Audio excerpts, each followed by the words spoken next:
Ciao a tutti, benvenuti, bentornati qui su Black and Wire. Io sono Giorgia e su questo canale porto contenuti a tema di tecnica wire e saldatura, perché la mia più grande passione è la lavorazione di fili e lastre di metallo. Quello che andremo a realizzare oggi è un anello con un'incastonatura.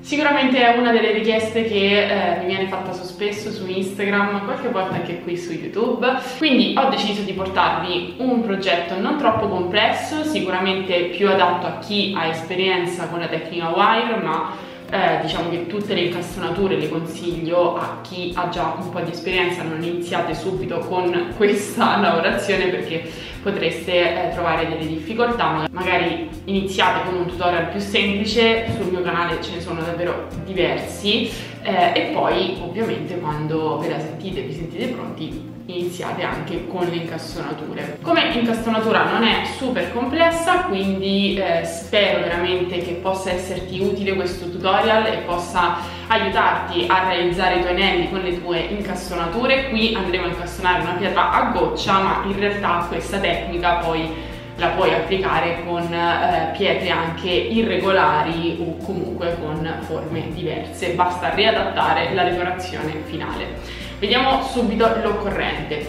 Ci occorre il filo di rame da 1,2 mm, io lo andrò a utilizzare nudo, il filo di rame da 0,4 mm, il famoso tris, pinze piane, tronchesi e pinze tonde, un supporto della grandezza dell'anello che vogliamo realizzare. Io utilizzo sempre i miei stozzi perché ho una bottoniera, ma va benissimo anche un pennarello o comunque un oggetto che sia della dimensione esatta e abbia una forma cilindrica. Una lima e una pietra da incastonare, quindi in questo caso utilizzo questa pietra di avventurina. Qua sotto in descrizione trovi la lista dei materiali e anche i link per poterli acquistare. Prima di lasciarti al tutorial ho una notizia per te: sto per lanciare un nuovo corso, un corso diverso dai miei due, che per chi non lo sapesse io ho un corso intero di tecnica wire e un corso di saldatura, che però aprono le iscrizioni soltanto pochi giorni all'anno, quindi seguimi anche su Instagram per non perderti gli aggiornamenti, ma soprattutto anche tramite newsletter, alla quale ti puoi iscrivere nel link qua sotto scaricando una delle mie guide gratuite. Il corso che uscirà a luglio sarà diverso da questi due già esistenti, riguarderà proprio la tecnica wire, quindi se ti interessa questo tema e vuoi approfondirlo, non perderti i miei aggiornamenti. Detto questo, io ti lascio al tutorial, ti auguro un buon lavoro e ci vediamo al prossimo video. Ho tagliato 35 cm di filo da 1,2 e al centro vado a piegarlo pizzicandolo con le pinze in questo modo, creando questa V che sarà il retro della mia pietra. A circa 8 mm vado a piegare le estremità in questo modo, sia da un lato che dall'altro.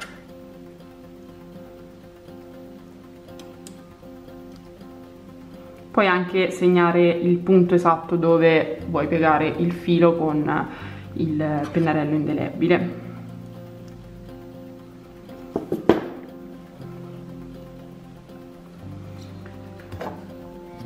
Prendo il supporto da 18 mm, scusami, da 16 mm di diametro e porto il lato destro sotto alla V e il lato sinistro invece sopra.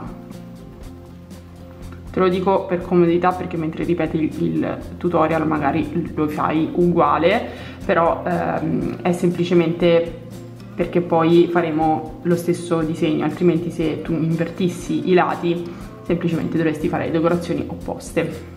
Ok, adesso una volta tolto un pochino si allarga il cerchio, come vedi è un pochino più largo, soprattutto se utilizzi il lottone vedrai che farà effetto molla, non importa perché in questo caso mi serve leggermente più largo dal momento che devo aggiungere un filo. Se invece non devi far sì che si allarghi, ovviamente va fissato. o comunque stretto durante la lavorazione. Prendo il filo da 0,4 e con circa 10 cm faccio qualche avvolgimento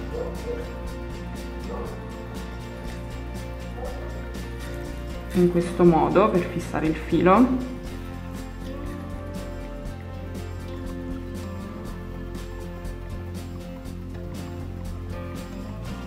Ok, e da questo lato invece lo taglio a 1 metro. Adesso andrò a legare insieme questi due fili, stringendo bene con degli avvolgimenti. Se vuoi puoi anche fare una tessitura come più preferisci.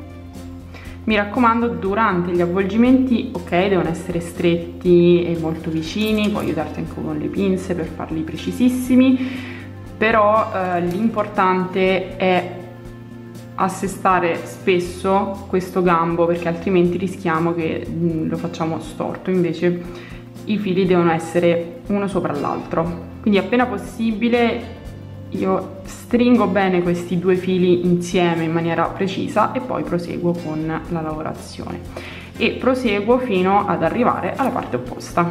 Sono arrivata qua, però prima di concludere vado nella parte questa a destra ad alzare questo filo che è sopra in questo modo. Questo adesso lo piego senza però dargli una forma ben definita, perché vado a posizionare la pietra, ok, e mi serve di capire dov'è che posso piegare anche questo, e mi sembra che qui possa andare bene, quindi lo piego in maniera più definita con le pinze. E adesso con questo filo rimanente vado a percorrere tutta la V fino al centro, non proprio fino alla metà ma un pochino prima. Mi sono fermata. Adesso andiamo a fissare finalmente la nostra pietra. Penso prima a questo lato qui, quindi quello con il filo che esce da sopra. Adesso lo sposto che dà fastidio, la devo tenere ferma. Posso anche aiutarmi con lo scotch, anche se riesci con le mani meglio, perché sicuramente sarà più stabile, e piego il filo così, dandogli la forma della pietra.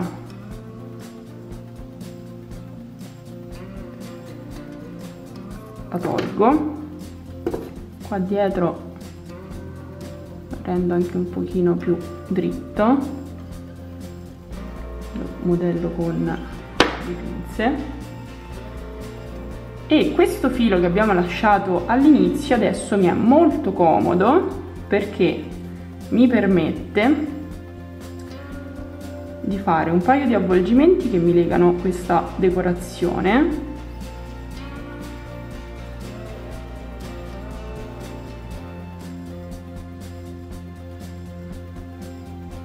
Due avvolgimenti in questo modo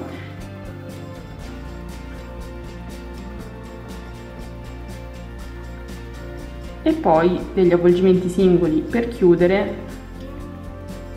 sempre sulla mia V. Quando ho terminato chiudo il filo nella parte frontale che sarà dietro la pietra, quindi non darà fastidio,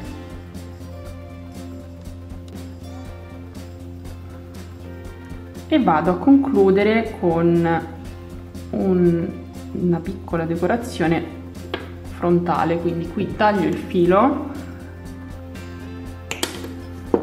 lascio circa 1 centimetro, diciamo da qui a qui è circa 1 centimetro. Questo, visto che parliamo di un anello, quindi più è preciso e meglio è, vado a limarlo, la piego verso dietro perché sarà così appoggiata alla pietra, ok. E adesso andiamo a bloccare completamente la pietra, quindi qua la parte sopra è bloccata perché se spingo non esce, ovviamente da sotto esce. Quindi faccio questa cosa, piego il filo in questo modo in diagonale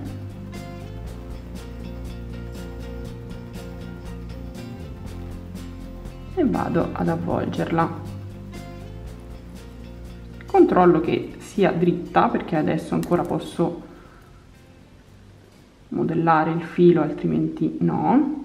Qua però potevo aggiungere qualche avvolgimento, perché così mi è un po' scomodo, quindi adesso che è ancora aperto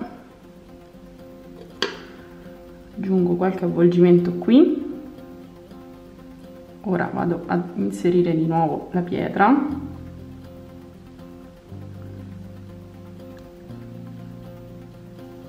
e blocco il filo sulla mia V. Qua è un po' difficile ripescare il filo, quindi mi aiuto con le pinze piane.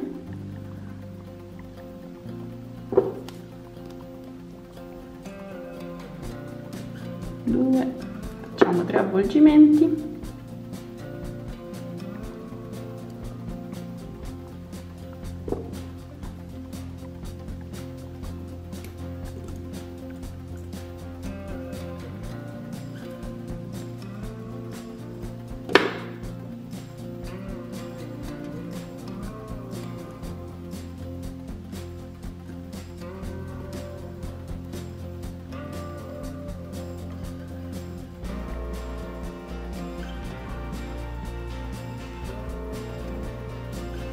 Poi faccio 2 avvolgimenti su questo filo singolo per chiudere.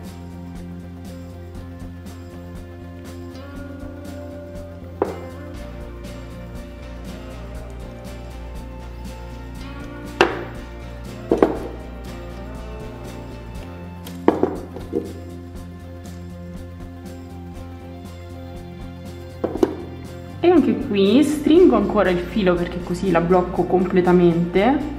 Sto tirando il filo, taglio e faccio una piccolissima spirale come ho fatto sopra.